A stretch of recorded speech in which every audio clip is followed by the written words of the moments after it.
नमस्कार। पिछले हफ्ते 10 दिन में हमने देखा कि धर्म के नाम पर लोगों को बांटने वाले बयान और धर्म के नाम पर अराजकता फैलाने वाली राजनीति, ये दोनों का ही बोलबाला रहा है। अब सवाल है कि कानून क्या कहता है? संविधान ने भारत में धर्म को किस दृष्टिकोण से देखा और हमारा संविधान धर्म के बारे में क्या कहता है? अगले 2 से 3 वीडियो में भारत में आर्टिकल 25 टू 28 हमारे संविधान के क्या कहते हैं, इन्हें समझाने की कोशिश करूंगी। देखिए, थोड़ा सा पहले इसका ऐतिहासिक कॉन्टेक्स्ट समझने की कोशिश करते हैं। एक बात जानिएगा कि स्टेट और रिलीजन ये दोनों एक समय पर एक ही होते थे और इसके कारण थियोक्रेटिक स्टेट्स दुनिया में पाए जाते थे। थियोक्रेटिक स्टेट मतलब एक ऐसा राज्य जहां पे धर्म और सरकार के बीच में बिल्कुल भी कोई अंतर ना हो। एक बहुत लंबे स्ट्रगल के बाद जो वेस्टर्न डेमोक्रेटिक वर्ल्ड है, वहां पर स्टेट और रिलीजन को अलग अलग किया गया और ये विचार धीरे धीरे इवॉल्व हुआ कि धर्म जो है वो व्यक्ति का व्यक्तिगत मामला है, इसमें स्टेट का या राज्य का कोई इंटरफेरेंस नहीं होना चाहिए। अब जब भारत का संविधान बना तो संविधान बनाने वाले ये बात बहुत अच्छे से जानते थे कि भारत ना तो अमेरिका है और ना ही अफगानिस्तान। भारत का अपना ऐतिहासिक पृष्ठभूमि बहुत ही विभिन्न धर्मों के साथ जुड़ा हुआ है और ऐसे में भारत के संविधान बनाने वालों ने बहुत सोच समझकर इस बात का निर्णय किया कि भारत जो है वो एक सेक्युलर राष्ट्र होगा। सेक्युलरिज्म का क्या मतलब है, इसको भी आज के संक्षिप्त से वीडियो में आपको समझाने की कोशिश करूंगी कि सुप्रीम कोर्ट ने इस शब्द सेक्युलरिज्म को कैसे इंटरप्रेट किया है। लेकिन संविधान बनाने वालों ने जब ओरिजिनल ड्राफ्ट बनाया, उसमें यह शब्द सेक्युलरिज्म का मेंशन एक्सप्लिसिटली नहीं था, मतलब इसको अलग से कहा नहीं गया।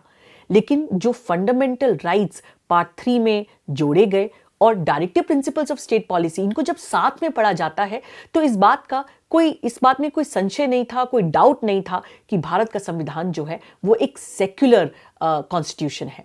लेकिन 1972 में 42nd अमेंडमेंट के बाद इस शब्द सेक्युलरिज्म को भारत के संविधान के प्रियम्बल में एक्सप्लिसिटली भी जोड़ दिया गया, ये सुनिश्चित करने के लिए कि यदि किसी के भी जहन में थोड़ा सा भी कुछ डाउट हो सेक्युलरिज्म को लेकर तो ये बात साफ हो जाए कि भारत का संविधान जो है वो एक सेक्युलर संविधान है। अच्छा, जब अलग अलग जजमेंट सुप्रीम कोर्ट के सामने आए और जैसे कि आपने यदि प्रीवियस वीडियोस देखे तो आप जानते हैं कि सुप्रीम कोर्ट के सामने कई बार ये सवाल आया है कि सरकार संविधान के किस भाग को अमेंड कर सकती है। और हम जानते हैं केशव नंदा भारती के बाद कि सुप्रीम कोर्ट ने बड़े साफ शब्दों में कहा है कि भारत के संविधान का जो बेसिक स्ट्रक्चर है उसे बदला नहीं जा सकता और यह भी कहा गया कि सेक्युलरिज्म जो है वो भारत के संविधान का एक अभिन्न अंग है। दूसरी बात, भारत में जो धर्म को लेकर संविधान का दृष्टिकोण है उसमें कुछ बातें बहुत महत्वपूर्ण हैं। पहली बात तो ये कि हमारे यहाँ ये नहीं कहा गया कि कोई एक धर्म बाकी धर्मों से बड़ा या ऊंचा माना जाएगा। ये कहा गया कि सारे धर्मों को बराबरी से देखा जाएगा। जो व्यक्ति हैं, जो इंडिविजुअल्स हैं, वो अपना मनपसंद धर्म अपना सकते हैं, लेकिन राज्य की तरफ से सारे धर्मों के बीच में किसी भी प्रकार का कोई पक्षपात नहीं किया जाएगा। Meaning there can not be a state religion in India nor can there be a backing of the state for any religious group। मतलब राज्य किसी एक धर्म को किसी प्रकार से फेवरेबल तरीके से नहीं देख सकता या उसको किसी प्रकार का फेवर नहीं कर सकता। अच्छा, जो रिक्वायरमेंट है संविधान में वो सिर्फ ये नहीं है कि राज्य चुपचाप मूक दर्शक बनकर देखा रहे। रिक्वायरमेंट ये है कि राज्य जो है वो पॉजिटिव स्टेप्स लेकर अलग अलग रिलीजियस ग्रुप्स को इक्वल प्रोटेक्शन देने का काम करे। इसका मतलब जो मेन शब्द ध्यान रखने वाला है वो है कि रिलीजन के मामले में, धर्म के मामले में संविधान के अनुसार जो राज्य की पॉलिसी होती है वो होगी स्टेट न्यूट्रलिटी। मतलब स्टेट न्यूट्रल रहेगा, किसी एक धर्म विशेष को बाकी धर्मों से ज्यादा पक्षपात के रूप में नहीं देखेगा। अब आते हैं आर्टिकल 25। आर्टिकल 25 टू 28 हैं जो धर्म पर अलग अलग तरीके से बात करते हैं। आज की इस वीडियो में हम फोकस करेंगे आर्टिकल 25 पर। आर्टिकल 25 क्या कहता है, हमेशा की तरह पहले जल्दी से आपके सामने उसकी भाषा पढ़ देती हूं। Article 25 reads, freedom of conscience and free profession, practice and propagation of religion. Article 25 clause 1, subject to public order, morality and health and to the other provisions of this part, all persons are equally entitled to freedom of conscience and the right to freely profess, practice and propagate religion. इसमें पहली बात देखने वाली ये कि जो शब्द का उपयोग हुआ है वो है ऑल पर्सन्स, मतलब ना सिर्फ सिटीजन्स, ना सिर्फ नागरिक, लेकिन धर्म को प्रैक्टिस करने का अधिकार भारत में रह रहे सभी लोगों के लिए है। एक बात ध्यान रखने वाली और है, धर्म की आजादी ना सिर्फ इंडिविजुअल्स को है लेकिन रिलीजियस ग्रुप्स को भी है। और दूसरी ध्यान देने वाली बात यह कि धर्म के अधिकार में तीन अलग अलग चीजें सम्मिलित हैं। राइट टू प्रैक्टिस, मतलब आप जो चाहें अपनी मनमर्जी से धर्म का चयन कर सकते हैं। दूसरी बात, उस रिलीजन को प्रैक्टिस करने के लिए यदि आपको कोई कस्टम्स फॉलो करना पड़ता है, जो भी चीजें आप उस धर्म के प्रैक्टिस में एग्जिबिट करना चाहें वो कर सकते हैं। और तीसरा ये कि आप अपने रिलीजन को प्रोपगेट भी कर सकते हैं। लेकिन इसमें एक इंपॉर्टेंट केवियाट है, जब आप अपने धर्म को प्रोपगेट करते हैं तो उसमें किसी भी प्रकार का वायलेंस नहीं हो सकता। अभी हाल में ही हमने सुना कि तेजस्वी सूर्या ने एक बयान दिया कि बहुत सारे जो माइनॉरिटी धर्म वाले लोग हैं उनको रिकन्वर्ट किया जाना चाहिए हिंदुइज्म में।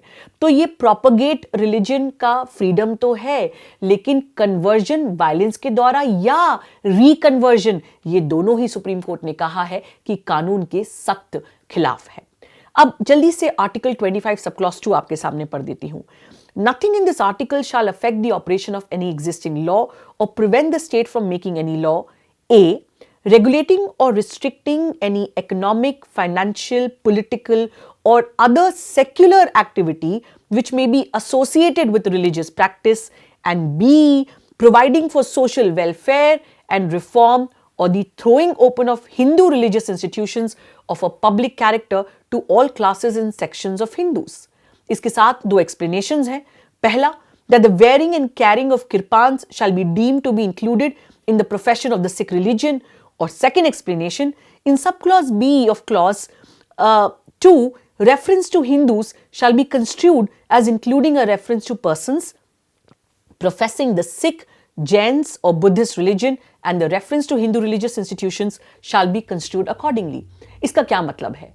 देखिए, आर्टिकल 25 ये कहता है कि हर व्यक्ति को अपने धर्म का प्रैक्टिस करना, प्रचार करना ये तो अलाउड है, लेकिन यदि राज्य चाहे तो कुछ ग्राउंड्स पर उसको लिमिट कर सकता है। सारे फंडामेंटल राइट्स की तरह राइट टू रिलीजन भी भारत में एब्सोल्यूट राइट नहीं है। यदि सरकार चाहे तो कुछ ग्राउंड्स पे उसको रिस्ट्रिक्ट कर सकती है। क्या ग्राउंड्स है? पहला कि पब्लिक ऑर्डर, यदि कोई धर्म या धर्म के लोग कुछ इस प्रकार की गतिविधियां करते हैं जो कि पब्लिक ऑर्डर के अगेंस्ट में है तो उस पर ऑब्जेक्शन लिया जा सकता है। दूसरा, यदि किसी भी प्रकार की इकोनॉमिक, फाइनेंशियल, पॉलिटिकल या अदर सेक्युलर एक्टिविटी है जो कि रिलीजियस प्रैक्टिस से एसोसिएटेड है, मानिएगा कि कोई रिलीजियस एंडाउमेंट है और उसको उस पे जो पैसा आ रहा है उसको रेगुलेट करने की बात हो रही है, तो राज्य ऐसे विषयों पर कानून बना सकता है। इसमें एक इंपॉर्टेंट शब्द का उपयोग हुआ है, सेक्युलर एक्टिविटी विच में be associated with religious practice. इसको समझना जरूरी है। देखिए, सुप्रीम कोर्ट के सामने ये सवाल उठा कि अलग अलग धर्म में अलग अलग प्रैक्टिसेस हैं, तो किन चीजों पर कानून लाया जा सकता है और किन चीजों पर कानून नहीं लाया जा सकता। इसमें सुप्रीम कोर्ट ने एक टेस्ट ले डाउन किया। वो टेस्ट क्या है कि एक धर्म में कुछ चीजें होंगी जो कि एसेंशियल रिलीजियस प्रैक्टिसेस होंगी, मतलब उस धर्म की कोर प्रैक्टिसेस होंगी, और कुछ होंगी जो सेक्युलर प्रैक्टिसेस होंगी, जो नॉन कोर एक्टिविटीज होंगी।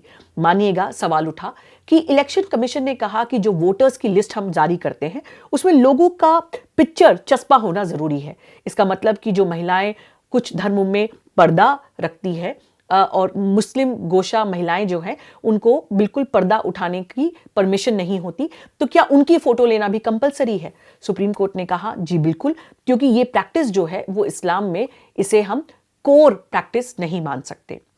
इसी प्रकार से सवाल उठा जब एक जैन रिलीजियस एंडाउमेंट का, तो सुप्रीम कोर्ट ने देखा कि जैनिज्म में इसके बारे में क्या कहा गया है और धर्म के टेनेट्स को देखकर ये डिसाइड किया कि उस धर्म के अनुसार और उस धर्म को प्रैक्टिस करने वाले लोगों के अनुसार, उनकी प्रैक्टिस, उनके कस्टम्स के अनुसार कौन सी प्रैक्टिसेस को उस धर्म की कोर या रिलीजियस, एसेंशियल रिलीजियस प्रैक्टिसेस माना जाएगा और किनको अदर नॉन कोर एक्टिविटीज माना जाएगा। नॉन कोर एक्टिविटीज पे सरकार यदि चाहे तो कानून बना सकती है। इसी प्रकार से यदि कुछ सोशल रिफॉर्म की बात है तो सोशल रिफॉर्म पर भी सरकार कानून बना सकती है। मानिएगा कि कुछ हिंदू टेम्पल्स जो हैं जिसमें केवल एक ही जाति के लोगों का आना जाना अलाउड था, उसे हमने देखा कि अलग अलग जजमेंट्स के माध्यम से अब सभी लोगों के लिए खोल दिया गया है। ये जो आर्टिकल 25 है, इसे हमें पढ़ना पड़ेगा कुछ और लेजिस्लेशंस के साथ, जैसे कि representation of people act. Representation of people act में साफ कहा गया है कि यदि कोई भी पॉलिटिकल पार्टी या पॉलिटिकल कैंडिडेट धर्म के नाम पर लोगों से वोट मांगता है तो वो साफ साफ करप्ट प्रैक्टिस है।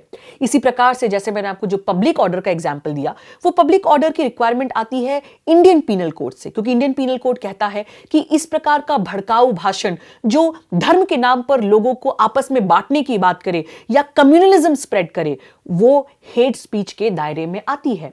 तो जब हमने देखा कि हरिद्वार में अभी रिसेंटली में धर्म संसद हुई और किस प्रकार की बयानबाजी वहां पे हुए, या फिर दिल्ली में जो एक ओथ सेरेमनी सुरेश चौहान के जी ने दिलाई जिसमें उन्होंने कहा कि हम इसे हिंदू राष्ट्र बनाएंगे और उसके नाम पर यदि जरूरी हुआ और मारने की भी जरूरत पड़ी तो हम मारेंगे, इस प्रकार के जो स्टेटमेंट्स हैं इन पर अब कोर्ट का क्या रुख होगा ये हमें देखना पड़ेगा। लेकिन यदि हम लीगल माध्यम से जाएं और टेक्स्ट बुक देखें इंडियन पीनल कोड की या संविधान की, तो इस पर प्रोविजंस काफी साफ हैं।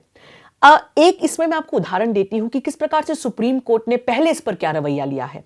देखिए, state of Karnataka versus Praveen bhai Togadia 2004 4 SCC page number 684 पर इसी प्रकार का एक केस आया और सुप्रीम कोर्ट में जस्टिस पसायत ने एक स्टेटमेंट कहा जो मैं आपके सामने पढ़ना चाहती हूं। Whenever the authorities concerned in charge of law and order find that a person's speeches or actions are likely to trigger a communal antagonism and hatred resulting in vociferous tendencies gaining foothold, undermining and affecting communal harmony, prohibitory orders need to be necessarily passed to effectively avert such untowards happening. मतलब कि यदि जो authorities हैं, हम police authorities की बात करें, तो जब भी वो ये पाते हैं कि किसी प्रकार के ऐसे स्टेटमेंट्स या बयानबाजी किसी व्यक्ति के द्वारा दिए गए हैं कि जो कम्युनल हार्मनी को डिसरप्ट कर सकते हैं, तो उसके लिए प्रोहिबिटरी ऑर्डर्स, मतलब पहले से ही सख्त उसमें ऑर्डर्स पास करना बहुत जरूरी है। इस केस में एडिशनल डिस्ट्रिक्ट जज ने मिस्टर थोगड़िया को रिस्ट्रेन कर दिया था कि वो डिस्ट्रिक्ट में नहीं आ पाएंगे और 15 दिन तक किसी भी प्रकार से किसी गतिविधियों में पार्टिसिपेट नहीं कर पाएंगे। जब ये चैलेंज हुआ तो सुप्रीम कोर्ट ने एडिशनल डिस्ट्रिक्ट जज के ऑर्डर को अपहेल्ड किया। अब एक दूसरे मुद्दे पर आते हैं। देखिए, अमेरिका में फर्स्ट अमेंडमेंट के द्वारा इसी प्रकार से अमेरिकन लोगों को राइट टू रिलीजन दिया गया है। वहां पे ये कहा गया है कि सरकार ऐसा कोई भी कानून नहीं पास करती जो किसी रिलीजन के एस्टैब्लिशमेंट में मदद करे या किसी रिलीजन को प्रैक्टिस करने से रोके। तो वहां पर भी सेक्युलरिज्म प्रैक्टिस होता है। लेकिन ऑफ कोर्स दुनिया में कुछ ऐसे देश हैं कि जहां पर धर्म जो है उसे आज भी राज्य से अलग नहीं देखा जाता।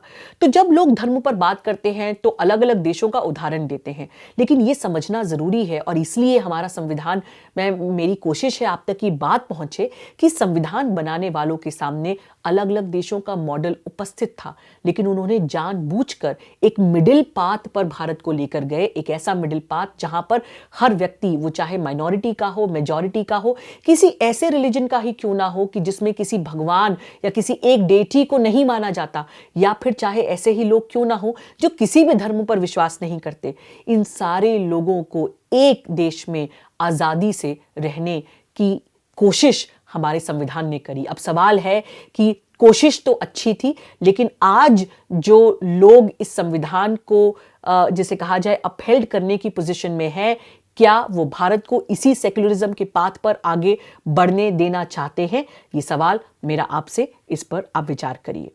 देखिए, SR Bommai versus Union of India 9 जज बेंच आर्टिकल 25 में landmark judgement AIR 1994 Supreme court page number 1918। इसमें जस्टिस BP जीवन रेड्डी की कुछ लाइनों को आपके सामने पढ़ देना चाहती हूं। He says, and I quote, while the citizens of this country are free to profess, practice, and propagate such religion, faith, or belief as they choose, so far as the state is concerned, that is, from the point of view of the state, the religion, faith, or belief of a person is immaterial. To it, all are equal and all are entitled to be treated equally। जहां राज्य की बात आती है, राज्य के लिए इममटीरियल होना चाहिए कि कौन व्यक्ति किस धर्म को मानने वाला है, क्योंकि राज्य के लिए सारे धर्म और सारे धर्मों को मानने वाले लोग बराबर होने चाहिए। उन्होंने आगे कहा, और मैं कोट करना चाहती हूं, any step inconsistent with the constitutional policy is in plain words unconstitutional. ऐसी कोई भी स्टेप किसी के भी द्वारा जो कि इस कॉन्स्टिट्यूशनल पॉलिसी, मतलब सारे धर्मों को बराबर देखने वाली पॉलिसी के विरोध में है, वो साफ शब्दों में असंवैधानिक या गैर संवैधानिक है। Any state government which pursues unsecular policies or unsecular course of action acts contrary to the constitutional mandate and renders itself amenable to action under Article 356। कोई भी राज्य सरकार यदि ऐसे कोई भी कदम उठाती है जो कि अनसेक्युलर हैं, तो वो संविधान के मैंडेट के सख्त सख्त खिलाफ है। अब एक दो केस जो लैंडमार्क केसेस हैं जिसके के थ्रू मैं कुछ लीगल नुआंसेस आप तक पहुंचाना चाहती हूं। पहला case Shri Lakshmana Yatendrulu versus state of Andhra Pradesh, AIR 1996 supreme court page number 1414। इसमें सुप्रीम कोर्ट ने कहा कि देखिए, ना सिर्फ आपके धर्म को प्रैक्टिस करने का आपके पास अधिकार है, आपके क्या धार्मिक ओपिनियन है वो तो आपके पास अधिकार है ही, लेकिन उस धर्म के ओपिनियन को लेकर जो एक्ट्स आप करते हैं उनको भी प्रोटेक्शन संविधान के अंदर मिला है। लेकिन यदि कुछ प्रैक्टिसेस ऐसी हैं जो धर्म के लिए एसेंशियल नहीं है, तो उन प्रैक्टिसेस को प्रोटेक्शन नहीं मिलेगा। जैसे कि आपको मैं एक इसका उदाहरण देती हूं। देखिए, जैसे जिहोवाज विटनेस का एक इंपॉर्टेंट केस आया, Bijoy Emmanuel versus state of Kerala 1986 3 SCC page number 615। Jehovah witness जो है वो एक रिलीजियस डिनोमिनेशन है, इसके लोग जो हैं वो दुनिया भर में हैं और इनके धर्म के अनुसार ये नेशनल एंथम को गाने में विश्वास नहीं रखते। हाँ, जिस भी देश में है, चाहे वो अमेरिका में हो चाहे वो इंडिया में हो, यदि नेशनल एंथम चल रहा है तो वो अपना रिस्पेक्ट दिखाने के लिए खड़े जरूर हो जाएंगे, लेकिन नेशनल एंथम गाएंगे नहीं। तो सवाल था कि क्या ये जो पॉइंट है ये जिहोवा विटनेसेस के लिए उनके धर्म के अनुसार एसेंशियल रिलीजियस प्रैक्टिस है? सुप्रीम कोर्ट ने कहा जी हां, और इसलिए राज्य जिहोवा विटनेसेस के लोगों को इस बात पर कंपेल नहीं कर सकती कि वो नेशनल एंथम गाएं, क्योंकि ऐसा करना उनके आर्टिकल 25 या राइट टू रिलीजन का वायलेशन होगा। एक और दूसरा केस, काफी कंट्रोवर्सी हुई थी इस केस पर, Tamil Nadu versus animal welfare board 2017 volume 2 page SCC page number 144। Supreme court ने कहा कि जलीकट्टू जो है ये एक एसेंशियल रिलीजियस प्रैक्टिस नहीं है और इसलिए इसे आर्टिकल 25 में प्रोटेक्शन नहीं दिया जा सकता। आज जब सेक्युलरिज्म के नाम पे काफी डिबेट है और कुछ लोग भारत को एक हिंदू राष्ट्र बनाना चाहते हैं, तो ये समझना भी जरूरी है कि आर्टिकल 25 क्या कहता है, किस स्पिरिट में लिखा गया है, लेकिन अब इस सेक्युलरिज्म को बचाया कैसे जाए। और सुप्रीम कोर्ट की ही भाषा में आपके साथ एक और केस साझा करना चाहती हूं, Aruna Roy versus Union of India 2002 6 scale 408। Supreme court ने कहा कि यदि सेक्युलरिज्म के कॉन्सेप्ट को बचाना है तो ये बहुत जरूरी है कि सब लोग अलग अलग धर्मों की बात पढ़ें, समझें और उसके बारे में अवेयरनेस लाएं। और उन्होंने ये भी कहा कि value based education will help the nation to fight against fanaticism, ill will, violence, dishonesty and corruption। मतलब आपका जो एजुकेशन सिस्टम है, जब तक वो वैल्यू बेस्ड नहीं होगा, जब तक वो सारे धर्मों को बराबरी से सम्मान करना नहीं सिखाएगा, तब तक सेक्युलरिज्म का कॉन्सेप्ट संविधान में होने के बाद भी कहीं ना कहीं अपने आप को खतरे में पाएगा। तो क्या चीजें हैं जिन्हें और रेगुलेट की गई हैं और सरकार रेगुलेट कर सकती है और जो आर्टिकल 25 का वायलेशन नहीं होगा, इन सबको समझने की कोशिश करेंगे आर्टिकल 26, 27 और 28 में। लेकिन आज के इस वीडियो में आर्टिकल 25 में 2-3 बातों को जल्दी से आपके साथ समराइज कर देती हूँ। देखिए, पहली बात, भारत में संविधान बहुत साफ शब्दों में कहता है कि हर व्यक्ति को और हर रिलीजियस ग्रुप को अपना धर्म प्रैक्टिस करने के लिए, प्रोफेस करने के लिए और प्रोपेगेट करने के लिए आज़ादी है। लेकिन आप कभी भी अपने रिलीजन को इस प्रकार से प्रैक्टिस नहीं कर सकते कि किसी और के फंडामेंटल राइट पर कहीं ना कहीं सवाल खड़ा हो। सुप्रीम कोर्ट कोशिश करेगी कि इंडिविजुअल्स का और ग्रुप्स का जो रिलीजियस फ्रीडम है और सरकार का सोशल वेलफेयर के लिए, इन दोनों चीज़ों को बैलेंस किया जाए। बैलेंस करने के लिए धर्म के टेनेट्स में ही देखना पड़ेगा और देखना पड़ेगा कि किसी धर्म में क्या एसेंशियल रिलीजियस प्रैक्टिस है और क्या नॉन एसेंशियल रिलीजियस प्रैक्टिसेस है। एसेंशियल रिलीजियस प्रैक्टिसेस को सुप्रीम कोर्ट भी टच नहीं कर सकता और सुप्रीम कोर्ट ये बात बहुत अच्छे से जानता है कि प्रजातंत्र में मेजॉरिटी और माइनॉरिटी मैटर नहीं करती, आपके अधिकार मैटर करते हैं। इसलिए जहां पर धर्म और राजनीति इकट्ठे टकराते हैं, वहां पर सुप्रीम कोर्ट की जो कहा जाए भूमिका है वो बहुत महत्वपूर्ण हो जाती है। तो आज के इस पॉलिटिकल एनवायरनमेंट में सुप्रीम कोर्ट अब आर्टिकल 25 को कैसे देखेगा और इस पूरे माहौल में हम सेक्युलरिज्म को कैसे प्रोटेक्ट करेंगे, ये सब हमारे साझा विचार करने का प्रश्न है। देखने के लिए बहुत बहुत धन्यवाद और अगला वीडियो आर्टिकल 26 का जरूर देखिएगा, जिस पर हम इस राइट टू रिलीजन को और गहराई से समझने की कोशिश करेंगे। धन्यवाद। द वायर के और वीडियोस देखने के लिए सब्सक्राइब करें और बेल आइकन पर क्लिक करें। स्वतंत्र पत्रकारिता की आर्थिक मदद करने के लिए डिस्क्रिप्शन में दिए गए लिंक पर जाएं और अपनी राशि चुनें।